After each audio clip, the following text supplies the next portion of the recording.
So on your screen right now, you've got the vulcanforge.com main page. And this is very important if you ever want to play Berserk, because you're going to need to install this launcher that I am circling right here. Once you install the launcher, the next thing you're going to do is join for free at Vulcan Forged if you have not already. So you're going to need to do two things. One is join for free, and the second is install the launcher. Join for free is going to send you to myforge.com, where you're going to open up your MyForge account. It's very simple, it's very straightforward, and you'll get it done very quickly. Once you have your MyForge account and you have installed your launcher, you can install the Berserk game from the launcher. And that window, let's see, once we do that, here is the actual launcher itself. Launcher. There we go. So here's the launcher. You can see Vulcanverse has all sorts of games ready to go. We're going to talk about Berserk specifically. And once you've got Berserk launched and installed on your machine, footprint, very small, 0.1 gigabyte, you're ready to go and hit the play button on that. We've already gone ahead and launched that. So we're going to go ahead and just bring up the game. Let's see, change my window and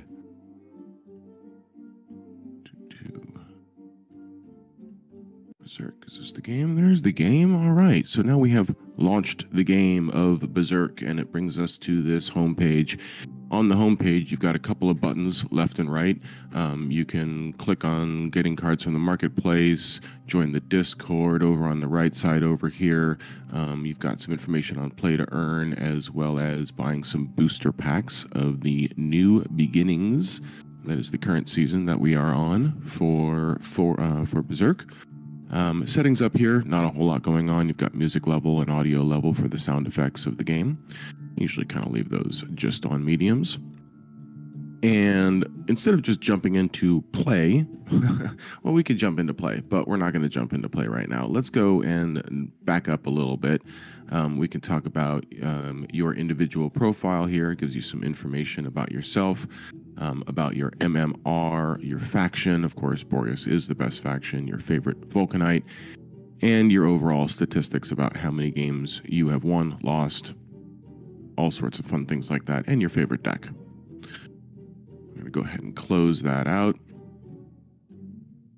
If you click on the duel button, you're going to be given a menu option which lets you do two things. It lets you play against a specific opponent if you've got a friend out there that you want to play against only. It also lets you practice with the artificial intelligence. If you're building decks and you want to see how things work, you can come in here, you can practice with the AI, you can practice with a friend of yours. The duel room does not provide any experience points for playing Berserk. The duel room will also not affect your MMR rating. So what is that MMR rating that I have mentioned a couple of times here? I'll go click on this. Your MMR rating, and honestly, I have forgotten what it stands for, but it's basically a standing that you have with all of the other players in the game.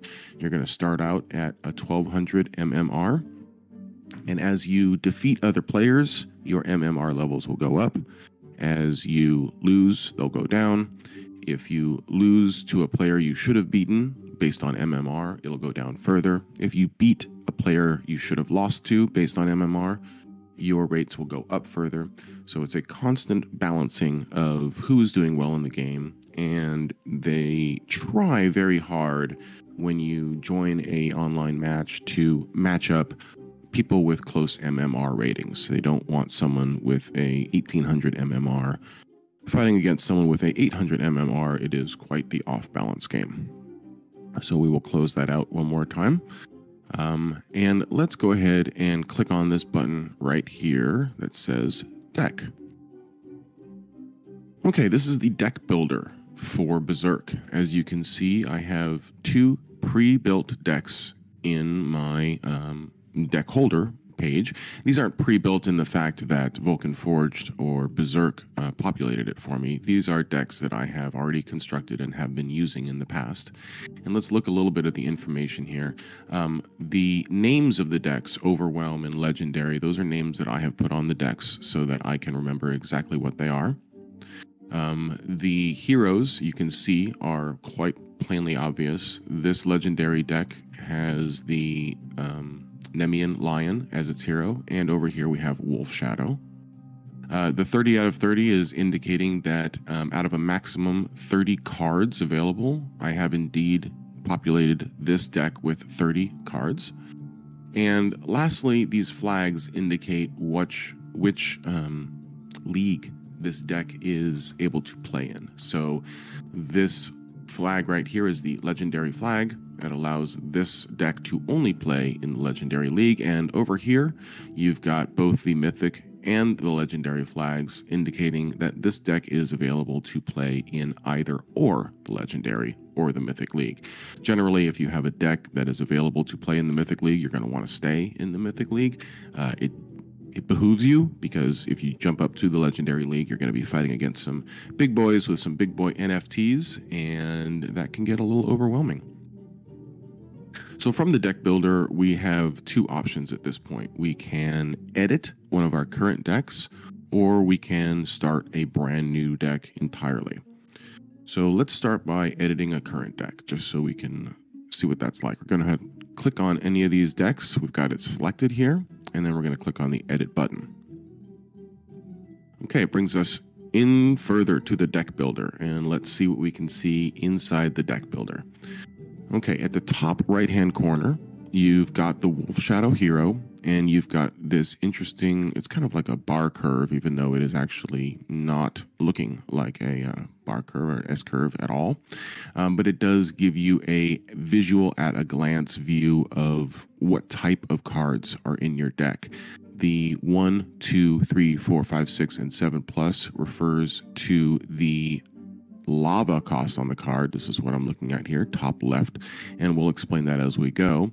The lower the lava cost of the card, generally the lower the power of the card. And so these represent lots of low-level power cards and a few high-level power cards, and you can make up your deck in any way, shape, or form that you want. On the right-hand side, as we scroll down, we have a list of the 30 cards that I have populated this deck with. On the left, you can see the lava cost. In the middle is the name of the card, and on the right-hand side is the quantity of those cards inside the deck. You are only allowed to have a maximum of 2 of each card inside any given deck. And that doesn't matter if you've got more than 2 of those NFT cards to populate the deck. You're only allowed to use a maximum of 2. Okay, on this secondary scroll wheel in the center here, this scroll wheel will go scrolling through all of the cards available to choose to make up your deck. And what you're looking at here is a mix of both my NFT cards and the neutral cards that are available for anyone to use, that are the blue ones, as you see right here. And you're also viewing some of the current common cards, which are part of the NFT New Beginnings pack. And those are the ones that we're looking at right here. These guys, all these guys that say common right now, those are available to use during the Season 3. And after the Season 3, they will become NFTs. So if you are enjoying them, you're going to want to head over to vulcanforge.com, and you're going to want to pick up one of those booster packs. I believe there are 10 cards in each pack for, I think it is 10 PYR. I'm not quite positive on that. Those are going to go away and not be available as soon as Season 3 is over. So if you are enjoying those cards in your deck, you're definitely going to want to go ahead and purchase some of those packs before they go away. Let's talk about editing this deck just a little bit before we continue. To edit the deck and to remove some of the cards in your deck, all you got to do is literally click on the card. If you see, it went from ×2 to ×1. Click on it again, and it's going to go away entirely. You can also see I've now got 28 out of 30 slots available left for my deck. You can also see how the ratio of cards have changed. Those two cards were both 1 lava cards, and this has dropped significantly. So we're not going to use this deck while we play, so we're going to go ahead and just show you how to auto-populate with more cards. Once you have some spaces left in the deck, you can quite literally grab a card and drag it over and drop it down. And that card is now in. You can see it jumped up to 29. You can see instead of 2 Nightshades available, there's only 1 Nightshade available. Again, if you want to grab this with the Scorpion stance, you can go ahead and drop that card in there. Now, if you'll remember, this is a Mythic League deck, the lower of the 2 leagues. The way that this stays in the Mythic League is by keeping your hero at a low level. I just clicked on the hero to give you an option for changing the hero. Anytime you go over a level 3 Vulcanite as a hero, you are automatically going to be in the Legendary League. So if I choose this Blubberjaw as a level 4, I am no longer able to use the Mythic League with this deck. If I go back down to the Lost Shade, I am able to use the Mythic League. Okay, so I'm just going to select the Lost Shade. And the same thing is true for Epic and Legendary cards as well. When I click over a card, you can see right in the center it says Mythic. Right over here it says Rare. Okay, I'm going to go ahead and find a card that says Epic. There's one that says Epic. Now this particular card is a blue card, so it's neutral, so anybody can use this card. You do not need to own it. Up in the Hades section of cards, we can see some cards that I own that are NFT cards. This card is a legendary card. This card, if you put it in your deck, it will force your deck to play in the Legendary League only. Same is true with Epic cards. If you put an Epic card in your deck that is non-neutral, it is going to force your deck into the Legendary League. Okay, so on this edit screen, we've now talked about how to change your hero, what this graph tells you over here, how to get rid of cards, and how to add new cards. On the main page over here, besides scrolling through the cards and giving you a little bit more information when you hover over them, the next thing you could do is change how you view the cards. If you want to sort by the lava cost of the card, which indicates its power, you can do that, and you can see you've got some 0 lava costs all the way down at the very bottom to the higher end 8 lava cards. Very powerful. And often you have to wait in the game to play them, unless of course you are using a tricky card like this Gain 2 Lava card, which lets you play high-end lava cards quicker in the game. We'll go over that in a second as well. If you'd rather sort by the rarity level of the card, it shows you all the common cards first, and then the rare cards following that. The little blue indicator in the upper right-hand corner sends rare. So any way you want to sort the cards, that's fine by you. And then if you want to get some NFT cards, you can click on this button right here and it will send you to the Vulcan Forged Marketplace, where you can buy some more cards for your deck and shape it in any way you want. Okay, so we're going to back out of the deck builder. I do not want to change any or save any of those changes. That's fine. So we're back in the main deck builder page. And what we're going to do now is create a brand new deck just for the demonstration of this game. So on the bottom right, we're going to click New. And once again, it's going to give you the option very first of choosing your hero. On the left-hand side, you have all of the 4 quadrants to choose from. And each time you choose a quadrant, it will automatically populate the heroes with those NFTs that you have available to play with. I'm going to go ahead and select Velicina as my hero. Select her. Okay, I now have an empty deck of cards. I'm going to sort by the quadrant, although I'm not quite sure why this guy is up here. Oh, because he's last in line. I see, I was in the middle of my scroll. I like to sort by quadrant personally. And for this experiment, we're going to start by playing only with cards that are either neutral or currently available as part of the New Beginnings set. So I am not going to select any cards that I own that are NFTs.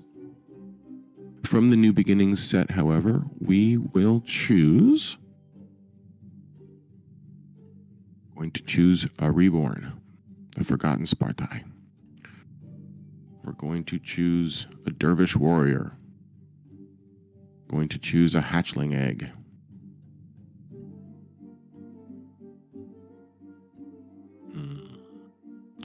I like the Stealth, so we're going to choose a Stealth. And right now, guys, I am randomly going through these and just kind of picking some cards that might be fun to play with. This is not going to be a highly strategized deck at this point in time. As you may have seen online, I have been touting my inability to play this game, quite honestly.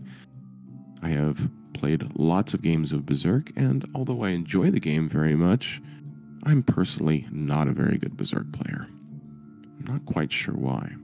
I do have a couple of videos on Berserk. I have a 4-part series on Berserk in my YouTube channel. It does cover lots of the basic strategies of Berserk. And you'd think that someone was covering the basic strategies of Berserk would be able to play a good game of Berserk, but, you know, that's not always the case. What I would like to say while I'm going through these cards right now is I'd like to show you that some of these cards are actual minions or creatures in the game, and other cards are spells in the game. Any card that has 2 numbers at the bottom, like this Mangrave Tree, it has a 5 and a 5. That is its hit points and its action or attack numbers. The card right next to it, as you can see, the Swamp Gas, it has no numbers. That means it is a spell card. It does not actually put a creature on the board when you play. It is a card that does mystical things either to your cards or to opponents' cards. So we're going to grab Swamp Gas over here as well. Why not? Swamp Gas sounds like a great card. Okay. More. Yes, Joss the Unliving. Sure, why not? Cyclops Defender. That sounds great. I need some more cards with a value of 1. Early in the game, you're only given a small amount of lava to place your cards. If you don't have cards that can be placed with 1 or 2 lava, you will end up losing a turn. All right, these 2 cards right here are indeed common cards, but they are not part of the New Beginnings pack. They are NFTs, so I will stay away from them. I will use Joss the Drunk, and I will grab 2 of him. And I will grab the Wolf Pup. Absolutely. All right. And let's go back down. Grab a couple of more 1 lava, if I can find some that are available. Okay. These 1 lavas are spells. They're not great for starting a game because you need to have a creature out there to start a game with. So back up here to the 1 lava. Cards, the Scout, these cards, and great. Everyone loves this card called Honey Cakes. Where is the Honey Cakes card? I will find it. Honey Cakes is a big card these days because it silences other cards. When you've got a card on the board that is giving you a hard time, if you can silence that card, all of a sudden it is not giving you a hard time anymore. All right, let's pick up one of these as well. As you can see, we're also getting high on our card count, 24 out of 30. So at this point, I am running out of room to add additional cards. Okay, Okay, the raving ones. Sure, why not? Add one of her. Here's the honey cakes. Okay, honey cakes and truffles. Let's go ahead and put 2 of those on there because everyone seems to like those so much. All right, I'm down to 3 cards left. And let's go ahead and just add a couple of these guys in. Okay. Yes, and one last one. We will grab a high-powered one down here from the neutral card set. We'll grab something like this Spartoy Hoplite and put him in there. Okay, so as you can see on our bell curve over here, we have obviously a high amount of low lava and low power cards, a few higher end cards, and this is something you're going to have to play with on your own. You're going to have to make your bell curve look the way you want it to look. We're going to change the name of this deck. Click on new deck and change this, and this is the streaming deck. That's what this is. We're saving the streaming deck. All right, lovely. Here it is, streaming deck. As you can see, it is available for both leagues, right? We've chosen only the mythic cards. I'm sorry, only a level 3 hero or lower and only mythic or lower cards. So we are not forced into this deck. Into the league. All right, so we're going to back out of here and we're going to jump now straight into the play button. The play button. All right, we can choose which league we want to be playing in. Okay, if we choose this legendary league, as you see, it says recommended level 4 Vulcanite or higher, no other restrictions. I can jump in there with my weak deck. It's not going to be a fun thing. So I'm going to choose this mythic league, common, rare, mythic NFTs, and recommended Vulcanites 1 through 3. All neutrals allowed in every league. Right. Go ahead and hit the play button. Yes, the play button. Oh, I have to select a deck. My bad. Select a deck first. Highlighting my streaming deck. Select my league. Wonderful. And hit the play button. Searching for opponents. Sometimes this can go very fast and sometimes slow. All right. The very first thing you're going to find is a way to get rid of the mulligan page. You've got almost a minute down here to choose whether or not you like these cards to start with. I do not like this Libation of Blood. It costs 6 lava. I can't use it. I do not want this Honey Cakes right now. I cannot use it. This is a good card to use. This is a good card to follow up with because it's a 2 lava. I don't even know if this card is a great card or not, but I'm going to keep it on right now. So we've chosen this to exchange. You could see at the top. You can also see that I am going first. It tells you right here. So I really need to make sure I have a 1 lava card to play. Fortunately, I do in the Wolf Pup. So I'm going to hit done, which means I will exchange those 2 cards for 2 new cards. And go ahead and play. On the gaming board, you can see my opponent is Strider up here. Strider is using a Lost Shade. And it is currently my turn. I have 45 seconds left to play my cards on this turn. So, as we talked about before, I really only have a few options. Bottom right here, down by Velocina, you can see my lava count. I have 1 lava to play with. This lava count will go up with each round. So for now, I can only choose one of these 1 lava cards. I'm going to go ahead and choose this Scout. I dragged it, dropped it on the field. It plays. It is asleep now. ZZZ. It has to sleep for 1 turn. At this point, I can wait until my turn is over, or I can click End Turn. When I click End Turn, it is Strider's turn to play. Immediately, he puts up this Centaur Warband. The Centaur Warband is a stun creature. You also saw that my minion was just destroyed. That's because he used his battle power. Once per battle, deal 2 damage to a selected enemy card. So he destroyed my card without even having to fight. Well, that's not great for me. All right, now on my second turn, I have still 45 seconds left to play. I now have 2 lava to play with, and I have a special ability as well. Once per comment, I can silence an enemy card.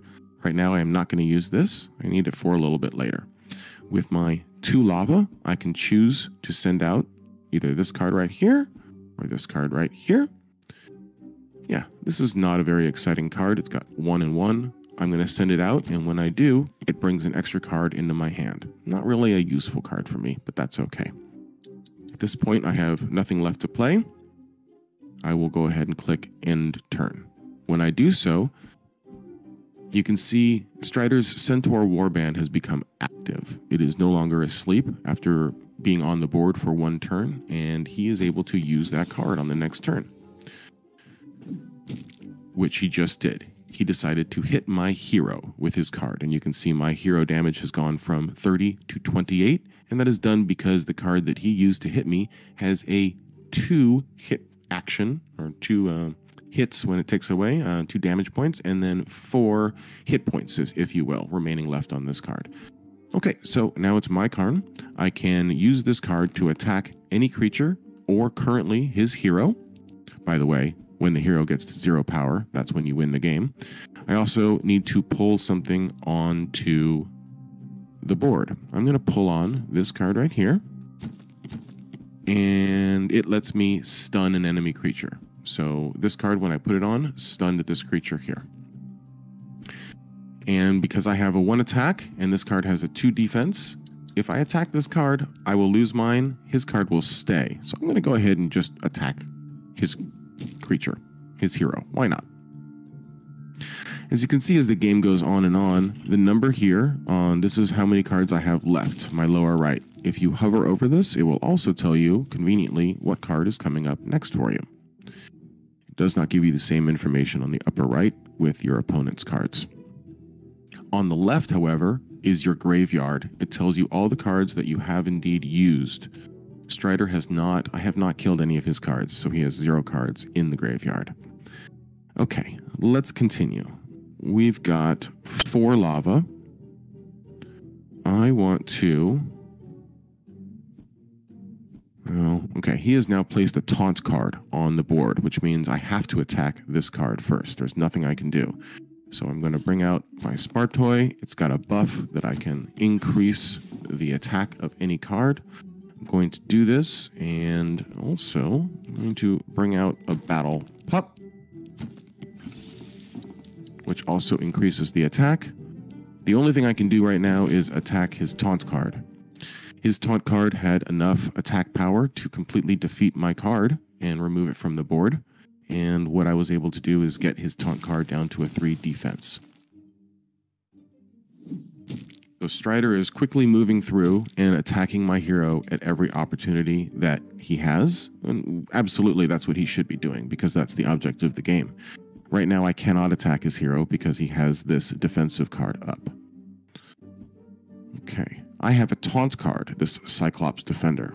It is going to cost all of the lava that I have for this turn, but it has a lot of defense, 7 defensive points, so it's going to take him a little bit of time to get through.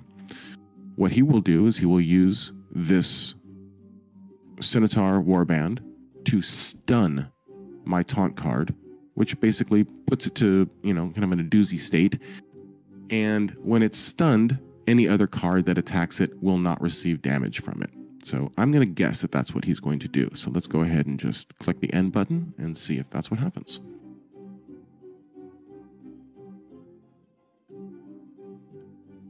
You can attack any card on the board that is not in stealth mode.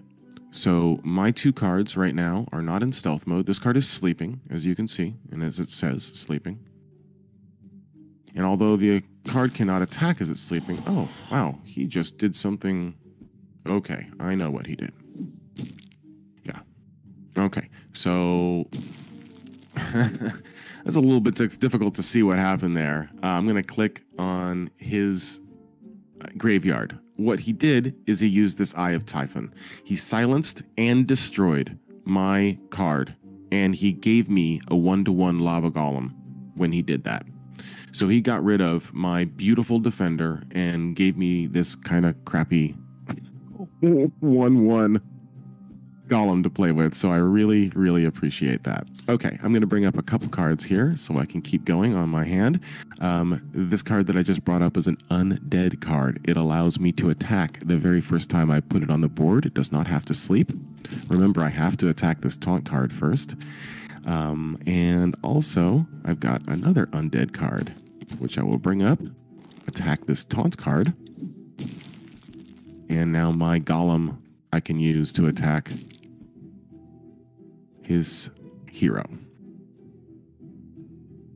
At this point in the game, I can see that I am not particularly doing well in this matchup. 28 to 23 are the hero counts. But I feel like I'm on the defense a lot. Being on the defense is not necessarily the position that I like to play from. And every time he's using this Centaur Warband on my hero, it's very difficult to see, but you can see the small little red flares coming up from my hero. He has stunned my hero, and by doing this, he is not allowing me to use my hero combat. So it's a good tactic by him, and I really need to get this Centaur off the board. Don't have a lot of options to do it right now. Okay.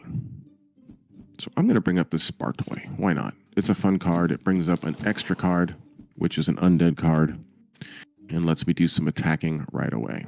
And I'm going to attack this Warband. And again, when I attack with my undead card, you can see I've got 2 attack, 4 health. He's got 2 attack and 2 health. So when I attack him, I'm going to destroy him, and my card is going to be left with just 2 health remaining due to his 2 attack forms. And why not attack one more time? Oh, it looks like I may have run out of time on that, guys. You really got to watch the timer on the right. I was talking, and I didn't get a chance to attack one more time with my Lost Shade. Well, that's my fault.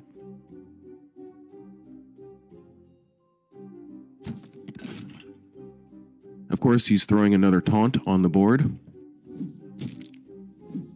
Taunts are major roadblocks, guys. You really, really want to populate your deck with taunt cards.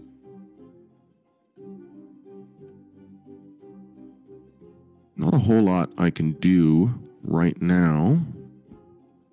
Looking at my cards. I'd like to have a card that would give maybe an extra health to this Spartoy. Just 1, so I can then use him to attack here, and I wouldn't lose the Spartoy. If I had 5 here, I could keep him on the board.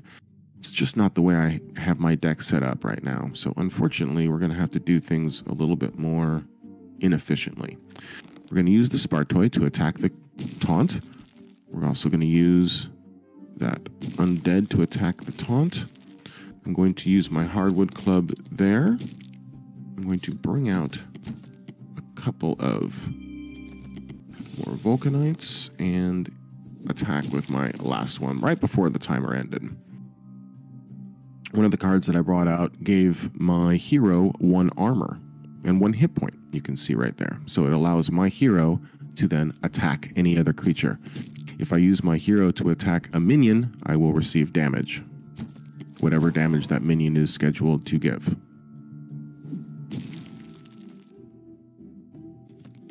Okay, at this point, Strider has 4 minions on the board, and I have 0. So I'm going to do something called the Libration of Blood. Yes, it sacrifices 10 of my health and destroys all of his cards on the board. So, you know, it's not great for me, but I'm going to give him a doozy anyway. Boom. So I'm down to 7, but he has no cards on the board, so that helps me a lot. I'm going to bring up whatever I can left with my Spare Lava. This card allows me to buff another card by giving it 1 extra attack point. So anytime you do that, you place a card that gives a buff, it automatically shows up with this arrow. You can use the arrow on its own self, or you can select another card to distribute that buff. So I'm going to select here. And I'm also going to use my hero to attack his hero. Boom, just like that.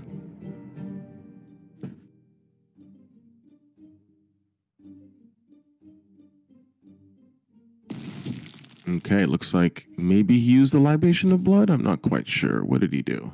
Vile swamp gas. That's what he did. 2 damage to all creatures, and he got rid of the creatures that I had on board. Oh, Berserk. Back and forth, back and forth. Okay. As you can see, I've got 10 lava on this turn and from all turns from here on out. I only have a few cards per turn, and this is where you want to be careful about your card makeup in your deck. If you have too many small power cards, you might end up in the situation that I'm in towards the end of the game, where all I can do is bring out these very small powered cards, and it's not very scary. It's not very intimidating.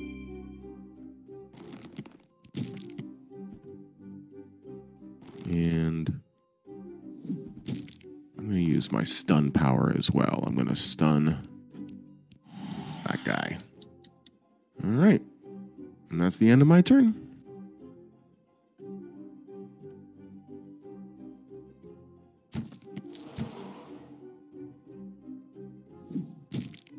And it looks like that's the end of the game, ladies and gentlemen.